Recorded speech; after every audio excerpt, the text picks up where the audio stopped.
All right, so one thing that I did last summer was the flag test, or some of the Pioneer representatives were doing a SUD study, which is Stand Uniformity Development Study.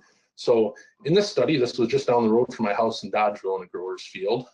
I went out to that cornfield every 12 hours, 7 a.m. and 7 p.m., and placed a flag, different colored flag next to each of the plants emerging within those 12 hours. So the first plants emerged, they got a red flag. 12 hours later, I planted a pink flag next to those plants that emerged then, and then so on and so forth until all the plants had emerged. We can see that the average location yield at this site on some Dodgeville ridge ground was about 192 bushel. And we'll take a look at the impacts of delayed emergence in both this sort of sub 200 yield level and then also a pretty high yield level as well. So at harvest time, I hand harvested each of the ears, weighed them, shelled them, and did some kernel counts on them just to kind of get an idea of what is the impact of delayed emergence. And this is certainly something you can do out in your own field. A lot of Pioneer reps this summer will be out in fields doing the SUD study.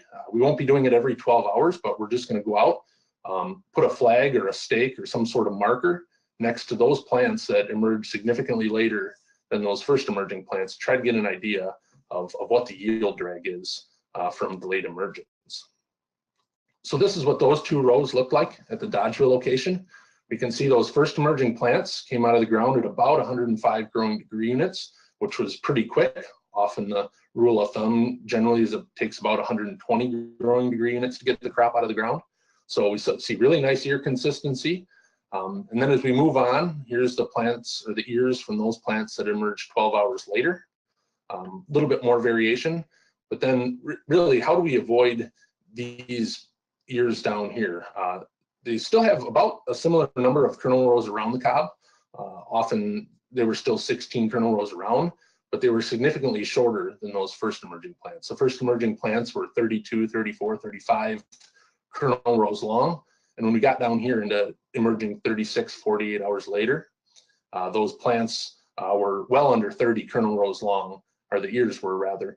And then once we got out to about 60 hours after those first emerging plants, we saw a lot of plants with just barren ears. So they were a full grown plant, a little skinnier stalk diameter, but they really didn't put on an ear. So kind of stealing resources, but not contributing back to the yield of the field. So how do we really focus on avoiding these yield robbers?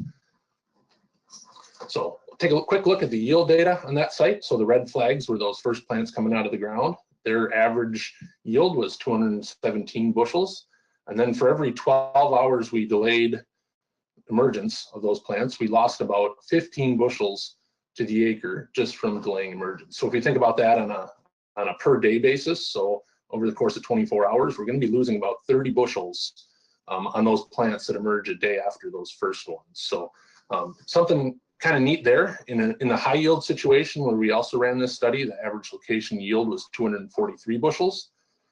At that location, this number was a negative 24. So essentially we were losing just under 50 bushels per day of delayed emergence in that higher yielding environment. So just a few things we can do to get those plants emerging within 24 hours of one another. The first one is going to be precise placement of that seed at the exact same depth. So we know if that row unit's bouncing around a little bit, and then if we're maybe traveling a little bit too fast in the field, we can have seeds being planted at different depths, which is going to result in different emergence timings. So things like adequate downforce, whether that's just having your springs or airbags set right, or some of the newer technologies like Delta Force, hydraulic downforce that keeps those row units and seed depth at exactly the same depth every single time. Number two would be managing residue effectively. So do we have good row cleaners on our planter? Are we getting the trash and residue out away from that furrow before we are dropping the seed, before the double discs come and drop the seed into that furrow? Number three, plant only when conditions are fit. So we're moving into the second week of May now. A lot of growers still have many acres to get planted. So often we'll see growers start to push soil conditions a little bit more when they're a little bit tackier. So how do we avoid those situations where we're planting into an unfit soil?